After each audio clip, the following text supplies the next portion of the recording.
کچھ لوگ سمجھتے ہیں کہ یہ بے پردگی یہ ترقی ہے، یہ ماڈرنزم ہے. ایسا نہیں ہے، یہ جہالت تھی. کعبۃ اللہ کا طواف برہنہ کیا جاتا تھا. تو برہنگی یہ جدت نہیں ہے، یہ قدامت ہے. یہ ترقی نہیں ہے، یہ جہالت ہے. اس سے اسلام نے نکالا ہے اور پردے کی طرف اسلام انسانیت کو لے کر کے آیا ہے. کان رسول اللہ صلی اللہ علیہ وآلہ وسلم اشد حیاء من اظراف خدرہا. کمواری لڑکی پردے میں لپٹی ہوئی جس طرح حیادار ہوتی ہے، حضور اس سے بھی زیادہ حیادار تھی. تو یہ ہمارا دین ہے. لیکن مغرب اور لادینی قوتیں جانتی ہیں کہ پردہ اسلام کا شعار ہے، اور انہوں نے پہلے اس کو کمزور اس طرح کیا جس طرح ایک رواج کسی نے کہا. بعض بڑے بڑے چینلز کے اوپر بیٹھ کے نام نہاد مفکرین کہتے ہیں یہ عرب کلچر تھا. عرب کلچر تو برہنگی تھا. عرب کلچر تو برہنہ طواف کرنے کا تھا. گھروں پہ جھنڈے بدکار خواتین کے چھتوں کے اوپر عرب میں لگتے تھے. تو یہ پردے کا تصور کلچر نہیں ہے، بلکہ یہ سنت زہرا سلام اللہ علیہ. اللہ کے محبوب نے فرمایا ہر دین کی کوئی الگ شناخت ہوتی ہے، الگ پہچان ہوتی ہے. ہر دین کا ایک الگ نشان ہوتا ہے. تو اسلام کی وہ خاص چیز، وہ خاص نشان، خاص پہچان پردہ ہے، حیا ہے.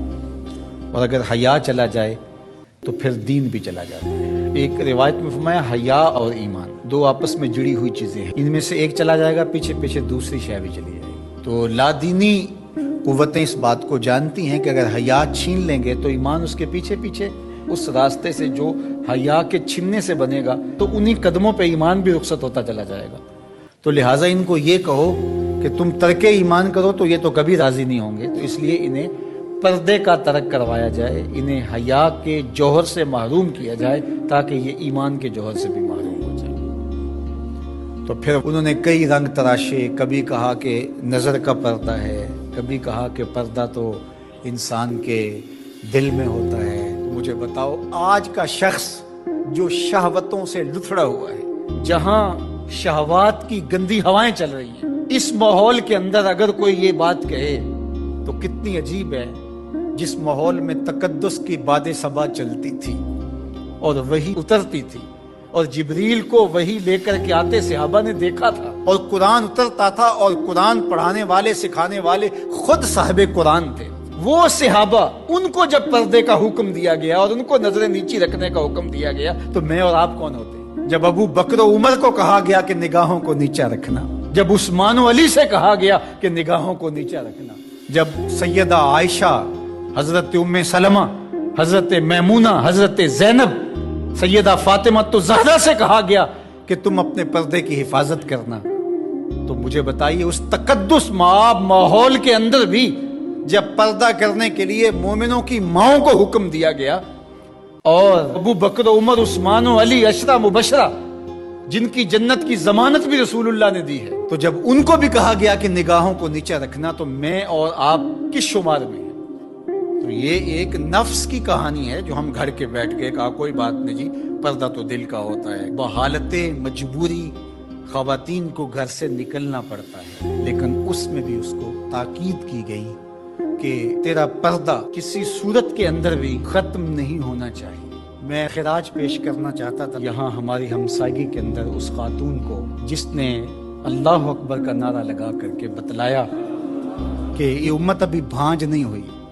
اس امت میں آج بھی بیٹیاں موجود ہیں جو اپنی آبرو پر پہرا دے سکتی ہیں، اور یہ حالات بتاتے ہیں کہ یہ امت مرنے کے لیے نہیں، قیامت تک قائم رہنے کے لیے پیدا ہوئی ہے. انشاءاللہ اس دبی ہوئی راکھ میں چنگاریاں موجود ہیں جو وقت آیا تو شعلہ جوالہ بھی بن جائیں گے انشاءاللہ العزیز.